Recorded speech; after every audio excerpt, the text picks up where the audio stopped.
Jessica justru berkarir dan menetap di Australia. Pada medio Maret 2012 hingga Juli 2014, ia mengambil pekerjaan sebagai graphic designer di Lacorium Health International. Dia juga sempat beberapa kali berpindah tempat pekerjaan. Dan terakhir ia ke NSW Ambulance. Ia bekerja juga sebagai desainer grafis juga di bagian kimia. Ini merupakan perusahaan layanan kesehatan pemerintah Australia. Namun belakangan kuasa hukum membantah bahwa Jessica pernah bekerja di perusahaan kimia ini. Namun kita akan tunggu bagaimana perkembangan dari pemeriksaan terkait Jessica. Kemudian pada awal Desember 2015 kemarin, Jessica akhirnya memutuskan pulang ke Indonesia setelah mengetahui rekannya Mirna sudah menikah pada bulan sebelumnya. Jessica kembali ke Indonesia pada 5 Desember 2015. Menurut Jessica, ia mengaku juga hendak mencari kerja di Indonesia. Dan sempat beredar isu bahwa ada hubungan cinta segitiga seperti itu ya. Namun dari informasinya bahwa Jessica mengenal Arif Sumarko, suami Mirna ini, ia mengenal memang sebelum menikah dengan Mirna si Arif ini. Namun perkenalan ini hanya sekedar kenal saja, bukan teman yang sering bergaul bersama begitu. Dan Jessica juga mengaku jarang sebenarnya bertemu dengan Arif. Kalaupun bertemu, pertemuannya dengan Arif ini selalu ditemani dengan Mirna.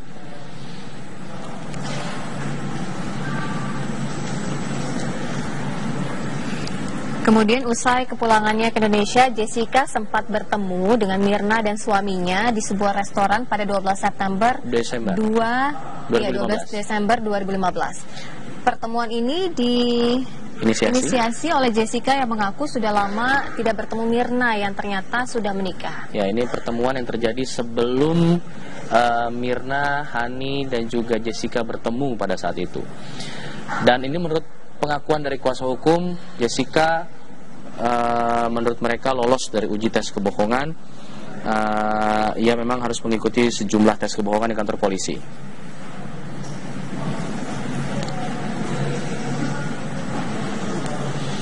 Ya pemirsa, kami akan kembali dengan informasi. Meracuni Mirna. Berikut petikan wawancara dengan Dermawan Salihin, ayahanda dari Mirna.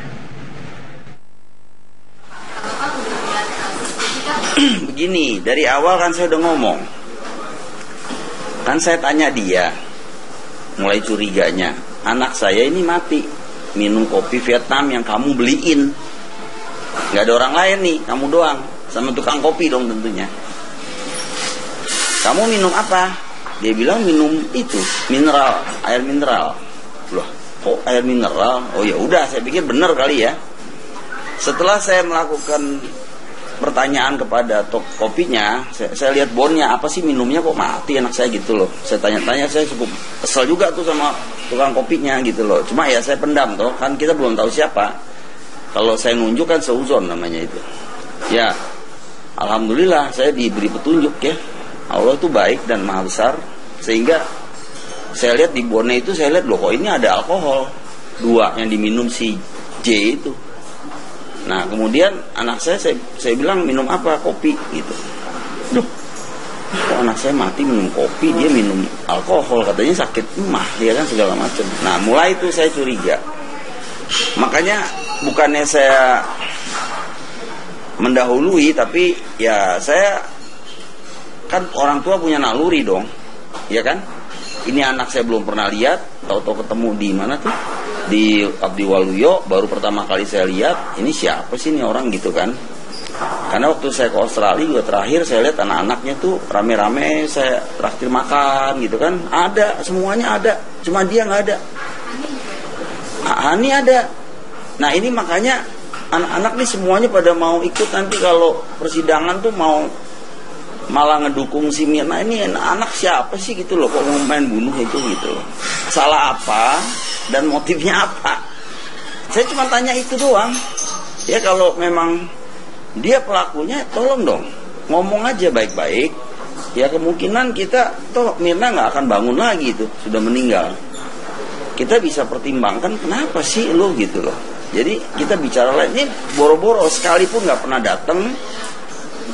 Itu juga datang ke rumah duka kalau nggak diteleponin si kembar satunya lagi nggak mungkin datang dan nggak pernah kontak, nggak pernah apa gitu, menghilang dengan sendirinya, terus malah mencari pencitraan dari TV ke TV dan seterusnya. Kita diam aja, liatin aja perbuatan dia, dan polisi juga tahu itu, bukannya nggak tahu.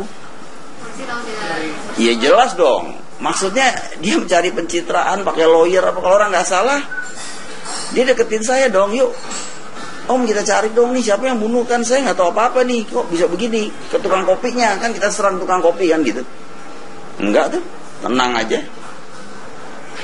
Dan menurut Edi Hasibuan Kompolnas itu sudah jelas sekali di CCTV itu gerakan-gerakan dia, ngeliatin CCTV segala macem mau ngapain. Kalau memang cuma traktir kopi kan nggak mungkin sampai begitu, ya kan? Saya sendiri dan keluarga masih bingung. Salah apa Mirna itu? Anak baik seperti itu, temennya ribuan. Boleh dibilang, lihat aja waktu datang dia meninggal atau di Australia. Dia tuh keras orangnya memang, betul. Saya khawatirnya dia salah ngomong gitu, kasar sama si J ini. Dia dendam, tapi masa sih dendam bisa bunuh orang kan? Enggak, harusnya gitu kan. Itu saya nggak tahu dah dunia perempuan ya. Kamera CCTV Cafe Olivier menjadi salah satu barang bukti kunci untuk mengungkap kasus kematian Mirna. Anggota Kompolnas Edi Saputra Hasibuan yang telah melihat CCTV menyatakan Jessica terlihat bukti yang otentik sekali dan Anda cukup keberatan dan ingin CCTV dibuka ke hadapan publik. Pendapat Anda Pak Yudi? Iya, itu CCTV yang asli harus dibuka. Terus temannya Mirna Hani Minum itu juga tidak mati, pegawainya restoran mencicipi juga tidak mati. Itu yang perlu digali juga. Sebelum datang Mirna dari ke kafe itu juga harus perlu digali oleh penyidik, kemana saja. Ya, itu yang perlu dicermati. Kalau itu semua seperti digaduk-gaduk kan, ya, kalau orang Jawa bilang digaduk-gaduk kan, ya semua orang bisa masuk penjara dong. Bukankah Hani kemudian meralat keterangannya bahwa ia tidak sempat mencicipi, bahwa dia hanya... Ada apa diralat? Berarti dia di bawah tekanan dong. Kalau diralat, yang asli ya keterangan yang awalnya itu. Berarti dia ada tekanan dari orang yang melakukan penyidikan atau paling tidak atau yang lain dari kepolisian ada tekanan. Dan Anda yakin ada tekanan itu karena Mira Hani mengatakan pertama kali mencicipi lalu tiba-tiba meralat ucapan itu. Anda yakin ada tekanan di situ? Meralat ucapannya ada buktinya masih di rumah sakit itu. Nanti saya hadirkan di persidangan. Oke. Terkait tadi Anda katakan juga pegawai kafe juga menyatakan sempat mencicipi tapi kemudian membuang begitu dan sempat merasakan kebas. Artinya ia juga merasakan ada racun di situ, Pak Yudi. Orang mencicipi cyanida setetes itu pasti tewas. Jangan membuat kesaksian palsu, kalau di pengadilan nanti bisa kena 242 KUHP nanti. Hukumannya 7 tahun. Katakan aja sebenarnya. Itu cyanida kok. Satu tetes pasti orang hukum. Pak Yudi, apalagi kadarnya 19 gram per liter, terus diralat lagi 3 gram per liter. Lah ini ada apa? Kan gitu, itu kan keterangan pers polisi kan. Oke. Pak Yudi, apa sih yang diinginkan oleh kuasa hukum dari Jessica untuk pihak kepolisian membeberkan hal mana? Kalau Anda katakan CCTV itu merupakan... Ya, saya kan tidak punya kewenangan ya. Advokat itu juga penegak hukum. Jadi tidak punya kewenangan untuk mengatur polisi. Biar masyarakat saja yang menilai masalah ini ya.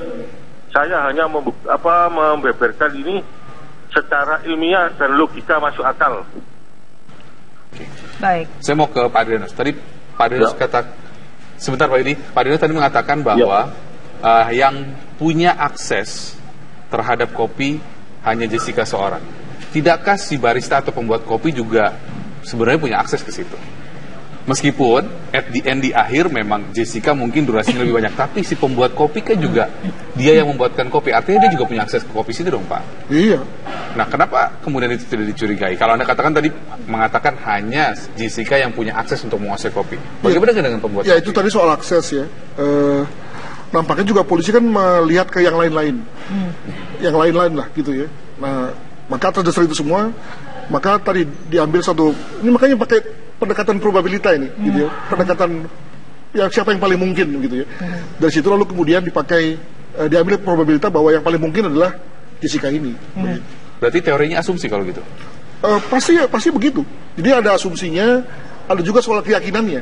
Karena tadi dari semua bangunan tadi yang 4 alat bukti yang sebetulnya kalau kita bisa melihat petunjuk, sudah banyak petunjuknya, keterangan ahli juga sudah banyak gitu dan seterusnya. Paling-paling hanya 80% mendekati gambaran. Sehingga lalu ujung-ujungnya 20% itu dibutuhkan asumsi, dibutuhkan keyakinan. Bukankah dalam hukum butuh bukti material, Pak? Tidak hanya sekedar asumsi. Itu bisa dipatahkan. Iya, masalahnya kan nggak ada. Kalau ada dari awal sudah cepat ini, ya kan? Jadi itulah maka lalu kemudian dibutuhkan dulu. Masalahnya kalau kita tarik lagi, apakah lalu kemudian untuk semua kejahatan agar bisa terungkap, itu lalu diperlukan fakta-fakta telak. Ya masalahnya kan nggak semua kejahatan juga ada CCTV-nya kan gitu ya. Tapi untuk itu maka diperlukan proses tadi asumsi dan interpretasi dan juga keyakinan. Makanya kan tadi tetap harus tersisa pada hakim ya, bahwa dia bicara mengenai suara hatinya begitu. Kalau tadi Anda katakan fakta-fakta telat selain CCTV, apakah memang perkataan Jessica yang sering berubah-ubah merupakan kunci dari kepolisian? Betul. Jawabnya nanti Pak Janus. Kita kembali dialog kawan petang saat lagi. Dari kepolisian ada tekanan. Anda yakin ada tekanan itu karena Mira mengatakan pertama kali mencicipi lalu tiba-tiba meralat ucapan itu. Anda yakin ada tekanan di situ? Meralat ucapannya, ada buktinya masih di rumah sakit itu. Nanti saya hadirkan di persidangan. Oke. Terkait tadi Anda katakan juga pegawai kafe juga menyatakan sempat mencicipi tapi kemudian membuang begitu dan sempat merasakan kebas. Artinya juga merasakan ada racun di situ, Pak Yudi. Orang mencicipi cyanida setetes itu pasti tewas. Jangan membuat kesaksian palsu. Kalau di pengadilan nanti bisa kena 242 KUHP nanti. Hukumannya 7 tahun. Katakan aja sebenarnya. Itu cyanida kok. 1 tetes pasti orang, Bu. Pak Yudi. Apalagi kadarnya 19 gram per liter. Terus diralat lagi 3 gram per liter. Lah ini ada apa? Kan gitu. Itu kan keterangan pers polisi kan. Oke. Pak Yudi, apa sih yang diinginkan oleh kuasa hukum dari Jessica untuk pihak kepolisian membeberkan hal mana? Kalau Anda katakan CCTV itu merupakan... saya kan tidak punya kewenangan ya. Advokat itu juga penegak hukum. Jadi tidak punya kewenangan untuk mengatur polisi. Biar masyarakat saja yang menilai masalah ini ya. Saya hanya membeberkan ini secara ilmiah dan logika masuk akal. Baik. Saya mau ke Pak Adrianus. Tadi Pak Adrianus sebentar Pak Yudi. Pak Adrianus tadi mengatakan bahwa yang punya akses terhadap kopi hanya Jessica seorang. Tidakkah si barista atau pembuat kopi juga sebenarnya punya akses ke situ? Meskipun at the end di akhir memang Jessica mungkin durasinya lebih banyak, tapi si pembuat kopi kan juga dia yang membuat. Jessica justru berkarir dan menetap di Australia. Pada medio Maret 2012 hingga Juli 2014, ia mengambil pekerjaan sebagai graphic designer di Lacorium Health International. Dia juga sempat beberapa kali berpindah tempat pekerjaan. Dan terakhir ia ke NSW Ambulance. Ia bekerja juga sebagai desainer grafis juga di bagian kimia. Ini merupakan perusahaan layanan kesehatan pemerintah Australia. Namun belakangan kuasa hukum membantah bahwa Jessica pernah bekerja di perusahaan kimia ini. Namun kita akan tunggu bagaimana perkembangan dari pemeriksaan terkait Jessica. Kemudian pada awal Desember 2015 kemarin, Jessica akhirnya memutuskan pulang ke Indonesia setelah mengetahui rekannya Mirna sudah menikah pada bulan sebelumnya. Jessica kembali ke Indonesia pada 5 Desember 2015. Menurut Jessica, ia mengaku juga hendak mencari kerja di Indonesia. Dan sempat beredar isu bahwa ada hubungan cinta segitiga seperti itu ya. Namun dari informasinya bahwa Jessica mengenal Arif Sumarko, suami Mirna ini, ia mengenal memang sebelum menikah dengan Mirna si Arif ini. Namun perkenalan ini hanya sekedar kenal saja, bukan teman yang sering bergaul bersama begitu. Dan Jessica juga mengaku jarang sebenarnya bertemu dengan Arif. kalaupun bertemu, pertemuannya dengan Arif ini selalu ditemani dengan Mirna.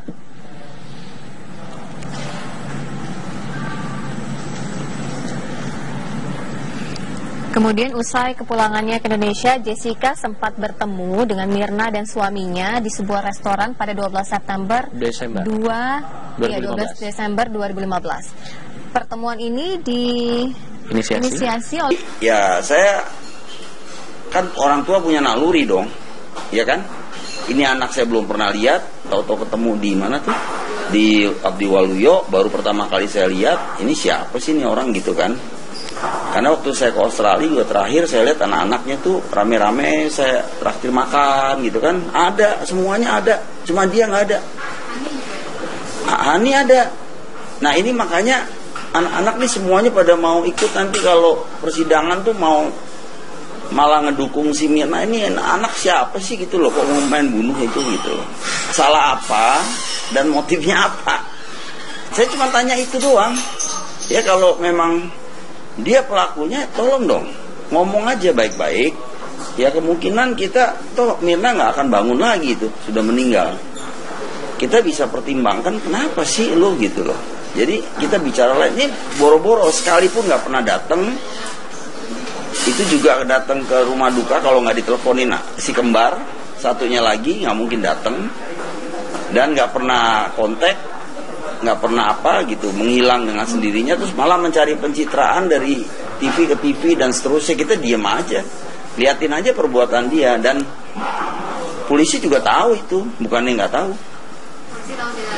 Iya jelas dong, maksudnya dia mencari pencitraan pakai lawyer apa, kalau orang nggak salah dia deketin saya dong, yuk Om kita cari dong nih siapa yang bunuh, kan saya nggak tahu apa-apa nih, kok bisa begini, ke tukang kopinya, kan kita serang tukang kopi kan gitu. Enggak tuh, tenang aja. Dan menurut Edi Hasibuan Kompolnas itu sudah jelas sekali di CCTV itu gerakan-gerakan dia ngeliatin CCTV segala macem mau ngapain. Kalau memang cuma traktir kopi kan nggak mungkin sampai begitu. Ya. Jessica yang mengaku sudah lama tidak bertemu Mirna yang ternyata sudah menikah. Ya, ini pertemuan yang terjadi sebelum Mirna, Hani dan juga Jessica bertemu pada saat itu. Dan ini menurut pengakuan dari kuasa hukum, Jessica menurut mereka lolos dari uji tes kebohongan. Ia memang harus mengikuti sejumlah tes kebohongan di kantor polisi.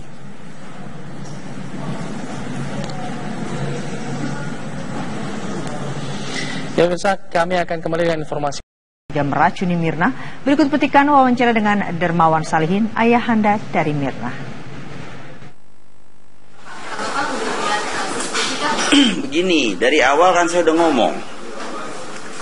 Kan saya tanya dia, mulai curiganya, anak saya ini mati minum kopi Vietnam yang kamu beliin. Gak ada orang lain nih, kamu doang, sama tukang kopi dong tentunya. Kamu minum apa? Dia bilang minum itu, mineral, air mineral. Loh, kok air mineral? Oh ya udah, saya pikir benar kali ya.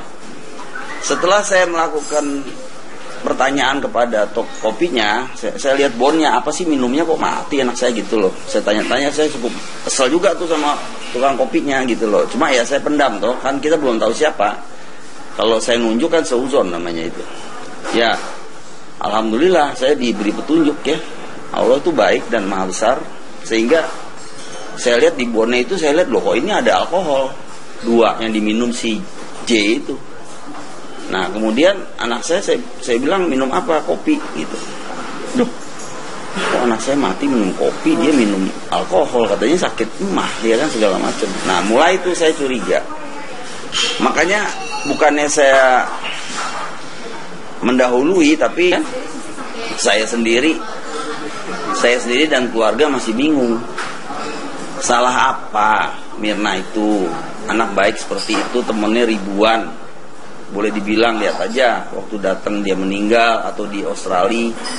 Dia tuh keras orangnya memang betul. Saya khawatirnya dia salah ngomong gitu, kasar sama si J ini.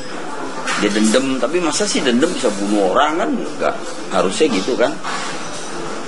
Itu saya nggak tahu dari dunia perempuan ya.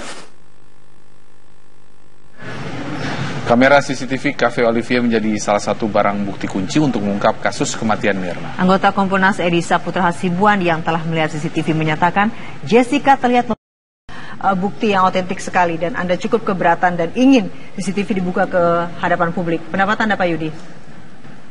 Iya, itu CCTV yang asli harus dibuka. Terus temannya Mirna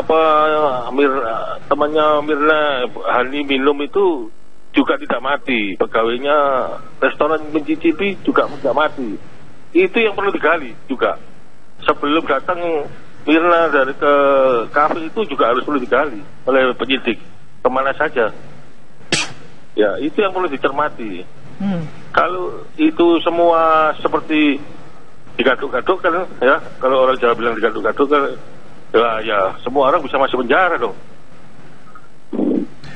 Bukankah Hani kemudian meralat keterangannya bahwa ia tidak sempat mencicipi, bahwa dia hanya... Ada apa diralat? Berarti dia dibawa tekanan dong. Kalau diralat, yang asli ya keterangan yang awalnya itu. Berarti dia ada tekanan dari orang yang melakukan penyidikan atau paling tidak atau yang lain